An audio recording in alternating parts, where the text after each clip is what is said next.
Welcome, Struthers Wildcat Nation. You know, Brian Wise and live here with another Coach's Corner. In fact, it's the third episode actually here with my man, Coach Bayuk over here.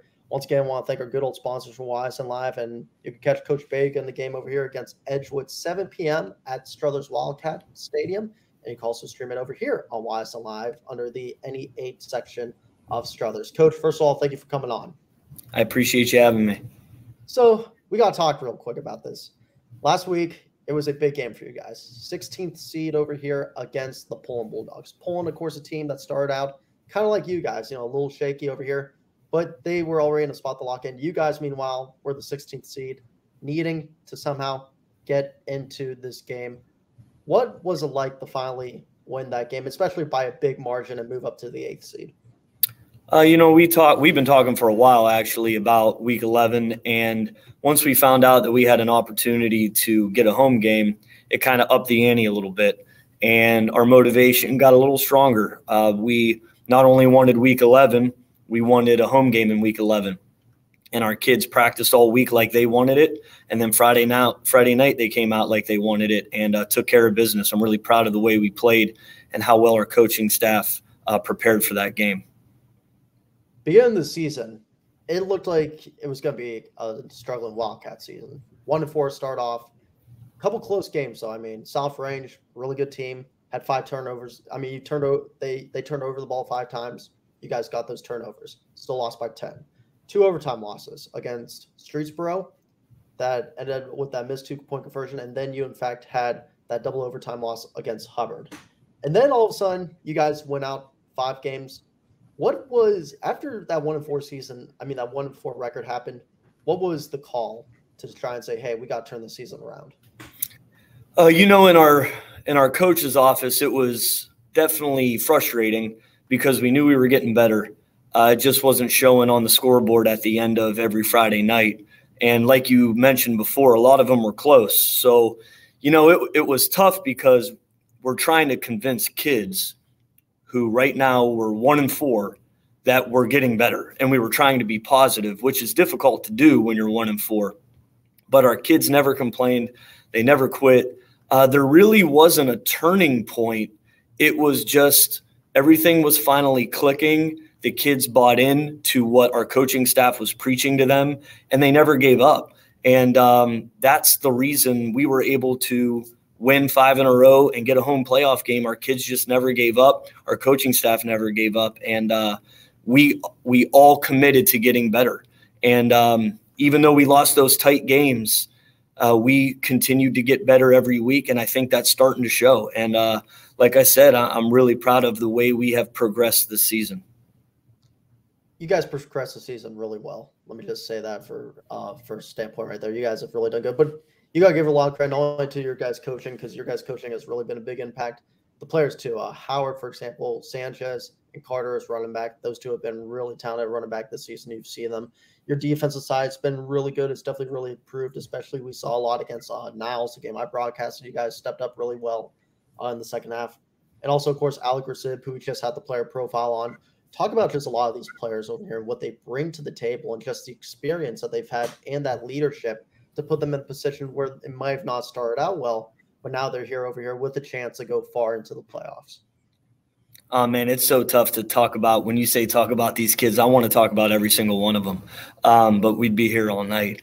But, yeah, you mentioned a few of them. We definitely have some senior leaders that have been through some tough situations, and this has prepared them for adversity. And people like Alec and Sanchez and Chaz and Brady and all those, that whole senior group, I can rattle off all the seniors' names. They've all been through this situation before the past 2 years, and they got that Friday night experience, how to fight through tough times, and they've definitely shown it this year. They never gave up, even with our start that we had, and they're continuing to want to get better. A couple underclassmen that have really taken a leadership role, definitely Anthony Carter. He totes the rock and also plays strong safety for us on defense.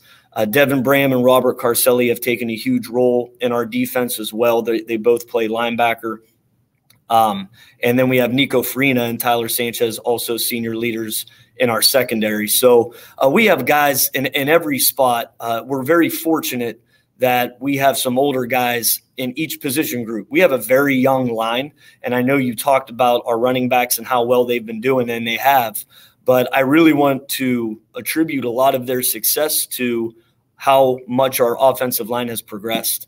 We're real young up front. Our only senior is Brady Clyde, and our coach, our O-line coach, has done an unbelievable job preparing these young guys every week.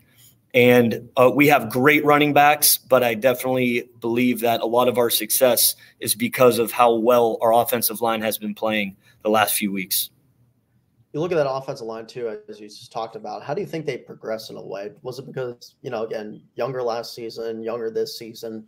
Do you think it was the weight room experience? You guys changed up a little bit, maybe the weight program. Do you think maybe it was nutrition? Do you think it was, hey, we're going to just mix up some of this. We're going to do a lot more run plays, and you're going to have to maybe block to the left or the right? What do you think was the biggest change in that offensive line?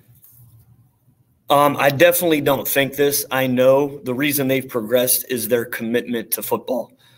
They were in the offseason. They were the first ones in the weight room, the last ones to leave. And every week, even though our slow start, they wanted to get better. They took coaching. They didn't complain. They didn't quit. They wanted to get coached.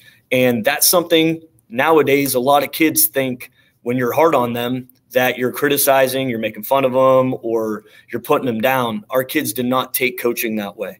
And we coached them harder. We told them, we believe we're a playoff team. We're going to coach you like it. And they took the coaching. And I know that's why they're getting better, and they're just going to continue to get better. They're a special group of young men, and I'm very excited to see them not just finish out this year, but to watch them grow as young men the next few years.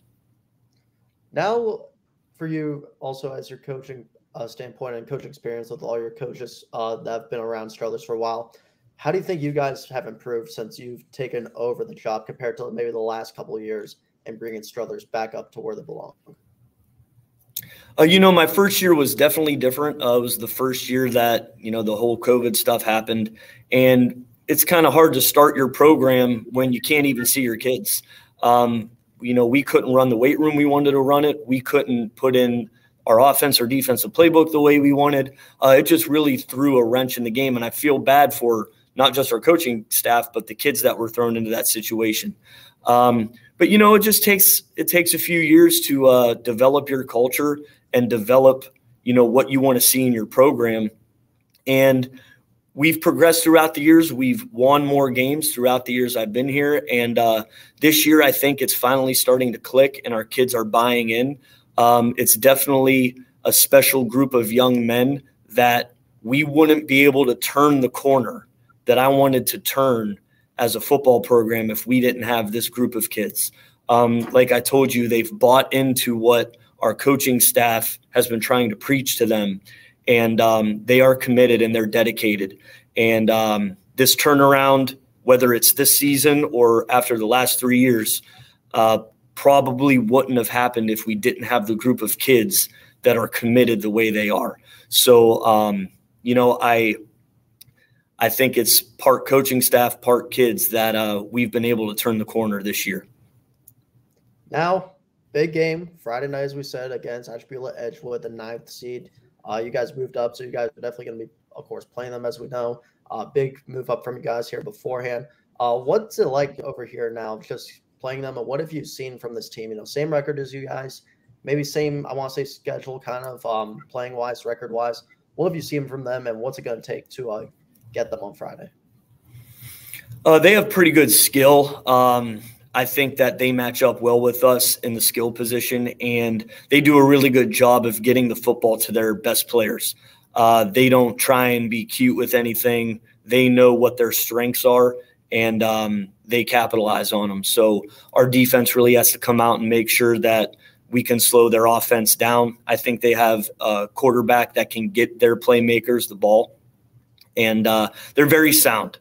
So we have to play a disciplined game with no penalties and no turnovers in order to come out victorious Friday. But again, we just got to keep doing what we're doing. If we get better every week, our goal is 1-0 every week. If we can do that, hopefully we're playing in week 12. All right, well, Coach, first of all, I want to say thank you for coming on. Thank you for us setting this up too right there. I know we couldn't do it yesterday, but we were able to get it over here today. I really do appreciate you for coming on.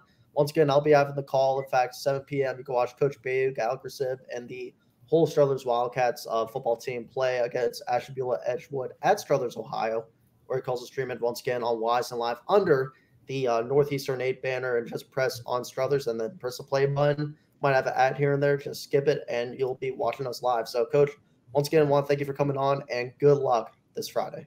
Thanks, man. I appreciate it. Anytime, Coach.